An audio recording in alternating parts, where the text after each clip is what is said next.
Sir, विमल नेगी का मामला आज भी लगा था सर, किस तरह की बहस हुई है और क्या अब जो है डेट पड़ी है अगली? विमल नेगी जो डिसीज थे, उनकी वाइफ किरण नेगी ने हाई कोर्ट में एक पिटीशन कर रखी है। उनका कहना ये है कि इस मामले में free, fair and independent investigation नहीं हो रही और इसलिए मामला जो है वो सीबीआई को भेज दिया जाए। तो उसमें सरकार ने अपने जवाब फाइल कर दिए और डीजीपी ने भी अपना स्टेटस रिपोर्ट फाइल करी है और साथ में जो है एसपी शिमला ने एसआईटी की तरफ से और शर्मा एसीएस उन्होंने जो है अपना एफिडेविट फाइल किया है। जो ओंकार शर्मा और डीजीपी ने अपना एफिडेविट और स्टेटस रिपोर्ट सील्ड कवर में फाइल करी थी, जो कोर्ट में कल खोली गई थी और उसके बाद हमारे को कॉपी सप्लाई करी गई थी। और आज जो मटीरियल कोर्ट के पास आया है उस पर बहस हुई है, दोनों पक्षों की बहस सुनी गई है और बहस सुनने के बाद जो है वो मामला जो है वो जजमेंट रिजर्व कर ली है। At any time court can announce the judgement. आपने क्या तर्क कोर्ट में दिए? हमारा कहना ये था कि जो अभी तक की इन्वेस्टिगेशन हुई है वो फ्री, फेयर एंड इंडिपेंडेंट नहीं है। एंड हमारा तो यहाँ तक तर्क था कि there are material on record जहाँ पर ये कहा जा रहा है कि भाई जो एविडेंस है वो टेम्पर्ड भी हुआ है और जो एविडेंसेस हैं वो जो बड़े क्रूशल एविडेंसेस थे वो अच्छी तरह से प्रिजर्व नहीं किए गए हैं और इन्वेस्टिगेशन जो है वो बिल्कुल राइट डायरेक्शन पे नहीं है। एंड जो रिपोर्ट है डीजीपी का जो एफिडेविट था उसमें भी ये चीज़ें जो है हाईलाइट हुई हैं, जिसमें डीजीपी ने भी जो है अपने कंक्लूजन दिए हैं, अपने पॉइंट्स दिए हैं, जिसमें उन्होंने ये रेज़ किया है कि भाई एसआईटी जो है जो आज तक की इन्वेस्टिगेशन हुई है उस पर कमेंट्स करें। और एसीएस ने भी अपना एफिडेविट दिया है। एसीएस की रिपोर्ट भी कोर्ट ने जो है वो मंगवा ली थी और कोर्ट ने उसको देखा है और एसीएस की रिपोर्ट हमारे को सप्लाई नहीं हुई, लेकिन उसमें ये कहा गया कि भाई करने के बाद जो है दैट रिपोर्ट विल मेड और कोर्ट अपनी ओपिनियन बनाएगी और जजमेंट देगी। सर, वो रिपोर्ट सब में कुछ कॉन्फ्लिक्ट है इस तरह का भी कह रहे थे अंदर, तो क्या उसमें कुछ विरोधाभास है जो रिपोर्ट? दोनों रिपोर्ट्स में जो है जो डीजीपी की रिपोर्ट्स है या एफिडेविट है और जो एसआईटी की रिपोर्ट है उसमें विरोधाभास है।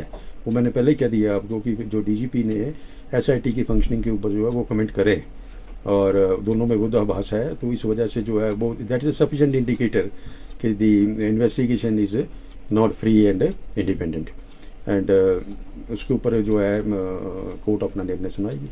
इसका संज्ञान क्या हाई कोर्ट दे लिया है? आज जो अलग अलग रिपोर्ट है उसके बारे में हाई कोर्ट का क्या रिपोर्ट? कोर्ट के पास डीजीपी की रिपोर्ट भी थी, एफिडेविट भी था, कोर्ट के पास एसआईटी का एफिडेविट भी, स्टेटस रिपोर्ट भी थी, कोर्ट के पास एसीएस का एफिडेविट भी था। वो सारा कुछ कोर्ट ने अपने संज्ञान में लिया है और कोर्ट उसको बड़ी माइन्यूटली देख रहे हैं। दोनों तरफ पक्षों के तर्क सुने गए हैं, उसके बाद कोर्ट जो है अपना निर्णय सुनाएगी। क्या सीबीआई को ट्रांसफर करने की ये अभी नहीं कहा जा सकता, यू कांट प्री जज ए केस और इस पर कमेंट नहीं कर सकते। मामला सब जुडिस है, इससे ज़्यादा कुछ नहीं बोल सकते। सर, जो मौके पर साक्ष्य मिले थे क्या उनके साथ छेड़छाड़ की गई है सर? नहीं, मैं अभी ये नहीं कह सकता, लेकिन ये जरूर है कि जो डीजीपी की रिपोर्ट है वो सेल्फ एक्सप्लेनेटरी है, उसको कोर्ट अपने संज्ञान में लेगा, देखेगा। माननीय विमल नेगी जी, उनके जो अकस्मात मृत्यु हुई है उस संदर्भ में जो आज पिटीशन लगी थी जो सीबीआई को देने के लिए था इशू, उसमें आज हमने बहस कर दी है। हमने अपना पक्ष रखा है कि इस मामले में जो एसआईटी गठित है वो फेयर तरीके से इन्वेस्टिगेशन कर रही है और वो इन्वेस्टिगेशन को अपने लॉजिकल एंड तक ले जाने के लिए उन्हें 2 सप्ताह का अधिक समय चाहिए ताकि वो इन्वेस्टिगेशन कंप्लीट हो सके। जो मीडिया में या सोशल मीडिया में परसेप्शन क्रिएट हुआ है वो कि एसपी डीजीपी आपस में उनका कन्फ्रंट्रेशन है, मतभेद है, या जो एडिशनल चीफ सेक्रेटरी ने रिपोर्ट दी है उस रिपोर्ट में मतभेद है। आज हमने न्यायालय में इन तीनों बातों पर आर्ग्यूमेंट्स किए, बहस की।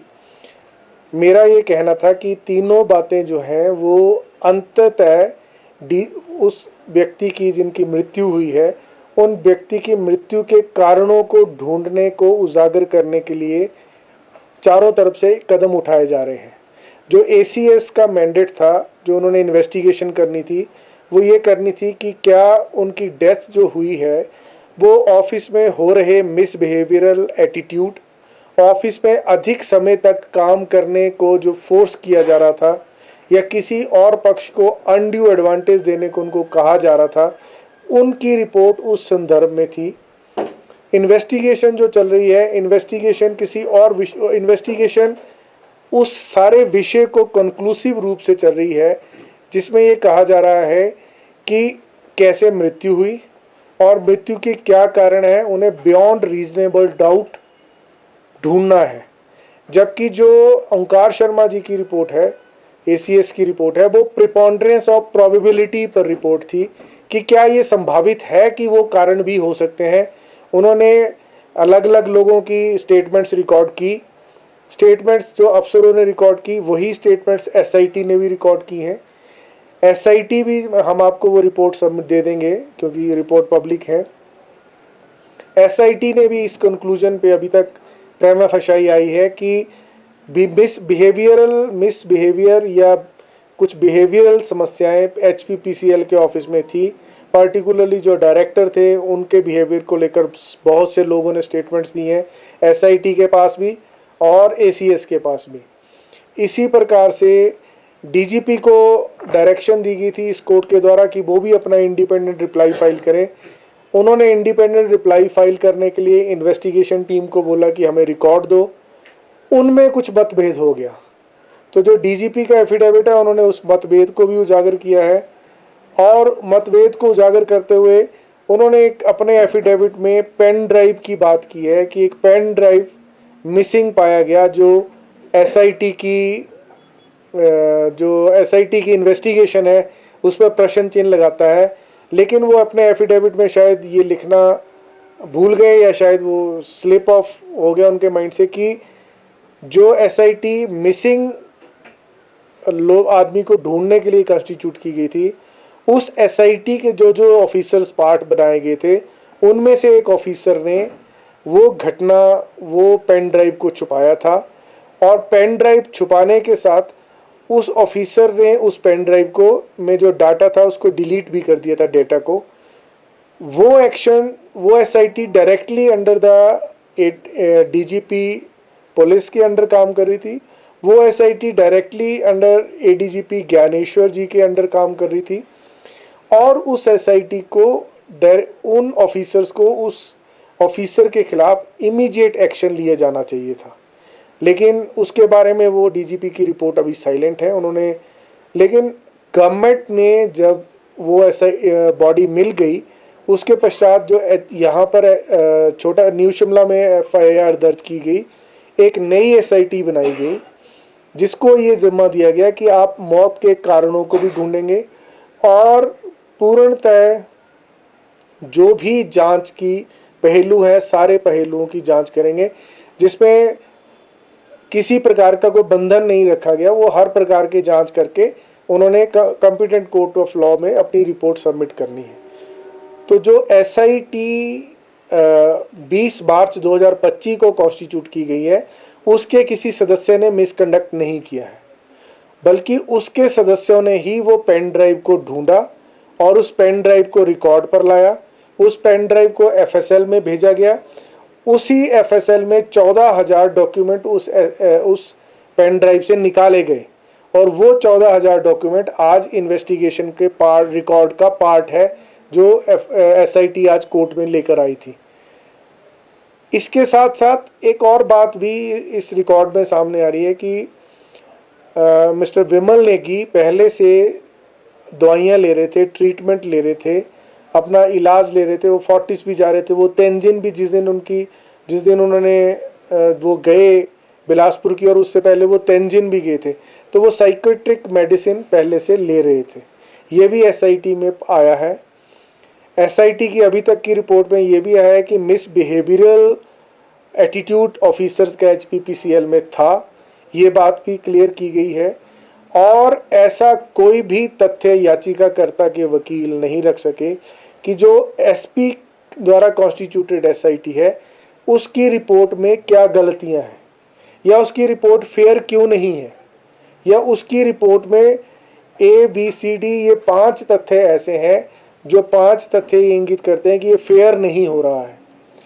डीजीपी के एफिडेविट को बहाना बनाकर ये कहा जा रहा है कि एसआईटी जो है वो पेन ड्राइव की वजह से उसकी रिपोर्ट ठीक नहीं है, लेकिन ये मैं परसेप्शन जनता की ख़त्म कर देना चाहता हूँ, या आप लोगों के माध्यम से कहना चाहता हूँ कि रिपोर्ट पर आ चुका है कि जो वर्तमान एसआईटी है उसी एसआईटी ने पेन ड्राइव को ढूंढा, उसी एसआईटी ने पेन ड्राइव के डॉक्यूमेंट्स भी ढूंढे, और पेन ड्राइव में जो डाटा है वो भी पता चल गया है कि ये पेन ड्राइव जो है मिस्टर नेगी के लैपटॉप से कनेक्टेड रही है।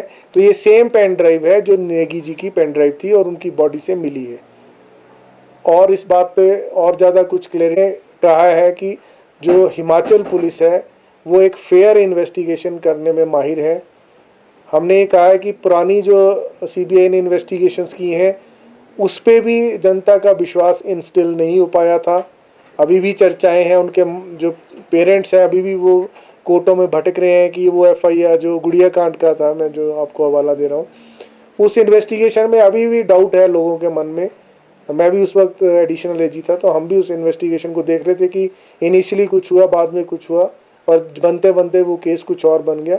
हमारी पुलिस हमारा प्राइड है, बहुत अच्छे तरीके से वो इन्वेस्टिगेट करते हैं, फेयर तरीके से और ईमानदार तरीके से इन्वेस्टिगेट करते हैं। तो मैंने कोर्ट को कहा कि हमारे ऑफिसर्स का मोराल भी हाई रहना चाहिए। हमने कोर्ट्स को जजमेंट दी कि रेयरेस्ट ऑफ रेयर और एक्सेप्शनल केसेस में ही सीबीआई को मैटर जा सकता है, और वो मैटर जो नेशनल इंपॉर्टेंस के है वो सीबीआई को जाने चाहिए, नहीं तो सीबीआई इन्हीं मैटर्स को इंक्वायर करते रहेंगे, ऐसा सुप्रीम कोर्ट ने कहा है। वो मामला भी न्यायालय के ध्यान में लाया। इससे पहले भी एक मामला हुआ था हमारे हिमाचल हाई कोर्ट में निशांत शर्मा को लेकर, उस मामले में भी सीबीआई की इंक्वायरी की मांग की गई थी, और उस मामले में भी कोर्ट ने एसआईटी हिमाचल पुलिस के ऑफिसर्स की बनाई थी और कहा था कि वही इन्वेस्टिगेट करेंगे। तो मामला सीबीआई को नहीं किया गया था, वो मामला भी सुप्रीम कोर्ट गया था। सुप्रीम कोर्ट ने उसी एसआईटी पर विश्वास रखा और उस मामले में भी जांच प्रॉपर फेयर इन्वेस्टिगेशन की गई। तो ये अभी कोई डेट नहीं दी है, वो कभी भी लग सकता है। जब भी इसका जवाब भी दिया था उन्होंने एग्जाम्पल कोट किया कि अगर आपके ऑफिस में कोई एडिशनल एडवोकेट जनरल ऐसे बिहेव करे तो आप क्या करेंगे। तो मैंने कहा था कि ये मेरी लीडरशिप पे डिपेंड करता है कि मैं किस तरह से उस मामले को सॉल्व करूँगा। न्यायालय ने भी कहा कि ये मामला ऑफिस में ही रहना चाहिए था। इस मामले और जो बड़े अधिकारी हैं, जो सब अधिकारी हैं, इन सबको मिल बैठकर इस मामले को रादर देन पर्सनल ईगोज बनाने से, चाहे वो किसी भी अधिकारी ने बनाई हो, इस मामले में बिमल नेगी जी को जस्टिस मिलना चाहिए था। इस मामले में जिन पर आरोप लगाए जा रहे हैं उनको जस्टिस मिलना चाहिए था। एफिडेविट्स में ये रिफ्लेक्ट किया गया कि हम लोगों की ईगो आ रही है, ईगो की वजह से कुछ ऐसे पॉइंट हर किसी ने निकालने की कोशिश की। जैसे डीजीपी जी ने पॉइंट निकालने की कोशिश की कि पेन ड्राइव की वजह से एसआईटी में कुछ गड़बड़ लगती है।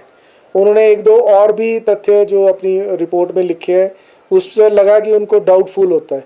अगर उनको डाउटफुल होता है तो क्या सरकार को उन्होंने इसके बारे में लिखा? कभी लिखना चाहिए था कि नहीं ये एसआईटी ऐसा कर रही है, आप इस एसआईटी को बदल के नई एसआईटी बना दो। लेकिन आप कोर्ट में एफिडेविट एक सील्ड कवर में दे रहे हो, एडवोकेट जनरल ऑफिस को उसमें कॉन्फिडेंस में नहीं लिया जा रहा है। इसी प्रकार एसीएस होम का भी एक एटीट्यूड रहा कि उन्होंने मुझे वेटिंग के लिए एक एफिडेविट भेजा, हमने उस एफिडेविट को वेटिंग के लिए रखा था और मैं उस एफिडेविट को कोर्ट में देने जा रहा था कि वेटेड है और कोर्ट में देंगे, और साथ में लेके गया था।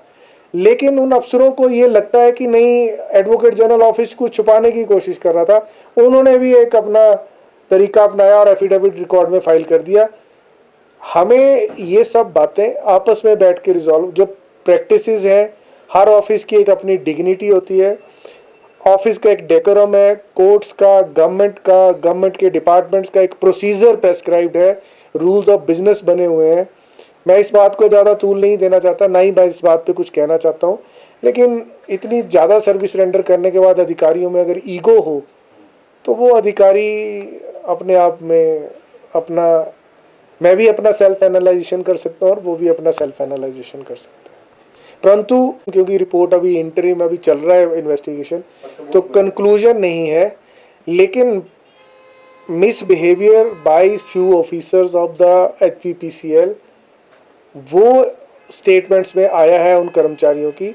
और मैं एक बात बताना चाहता हूँ कि एक ऐसा इंजीनियर्स ने शिकायत की थी जो डायरेक्टर है HPPCL के, तो जो इंजीनियर्स एसोसिएशन ने शिकायत की कि ये मिसबिहेव करता है हमारे साथ, उस एसोसिएशन की शिकायत में डिसीज्ड बिमल नेगी जी ने साइन नहीं किए थे। तो बिमल नेगी जी का कोई ऐसा एविडेंस नहीं आ रहा है अभी तक, बाकी आगे जो आएगा वो तो आएगा। अभी तक हमारे ऐसी रिपोर्ट में कोई ऐसा एविडेंस नहीं कि उन्होंने कोई पत्र लिखा हो, उन्होंने इसकी शिकायत की। और वो रहे बड़े शॉर्ट टाइम के लिए हैं शिमला में, हेडक्वार्टर में, सिर्फ 9 महीने का उनका समय था। उसमें से रिकॉर्ड में आया, जैसे SP भी कोर्ट में बोल रहे थे, कि उन्होंने कुछ 35 दिन की लीव अवेल की है, और जब जब भी उनको छुट्टी मिली है, उनको छुट्टी मिली है, सिर्फ एक बार 3 दिन की छुट्टी कर्टेल की गई थी। उन्होंने टूरिंग पर रहे हैं वो मैक्सिमम पीरियड में, उस दौरान टूरिंग भी वो करते रहे, और वो रिन्यूएबल एनर्जी के अपना उस प्रभार को संभाल रहे थे, जिस प्रभार में पेक्कू वाला प्रोजेक्ट जो प्रदेश हित में लगने जा रहा था, क्योंकि उसमें जल्द से जल्द उस काम को एग्जीक्यूट किया जाना था, और किया भी गया। 11 महीने में वो प्रोजेक्ट बना। उसमें इन्वेस्टिगेशन में आया कि गुजरात के एक प्रोजेक्ट था जिसके बारे में एलिगेशन लगाए गए पिटीशन में, उस प्रोजेक्ट को बनने में 2 साल से 2.5 साल से ऊपर का समय लगा, और उसकी कॉस्ट 205 करोड़ आई है, जबकि वो कम इलेक्ट्रिसिटी जनरेट करेगा हमारे हिमाचल के इलेक्ट्रिसिटी प्रोजेक्ट से। तो वो सारी बातें उसमें ऐसा करके आया है, पर वो आप रिपोर्ट में पढ़ सकते हैं। SP ने अपनी बात रखी अदालत में, और अदालत ने कहा कि this is indiscipline.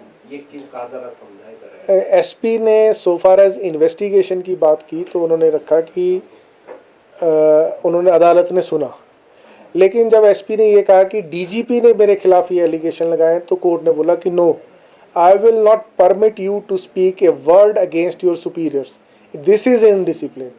If you have some grievance, you can approach your superior, you can place it before his superiors or any other competent authority, but you cannot make such submission before the court. So वहाँ SP को बोला गया, और मेरे अनुसार वो सही है, क्योंकि आप डिसिप्लिन फोर्स में कोई इनडिसिप्लिन क्रिएट नहीं कर सकते, और कोर्ट ने उस बात को वहीं रोक दिया। तो परंतु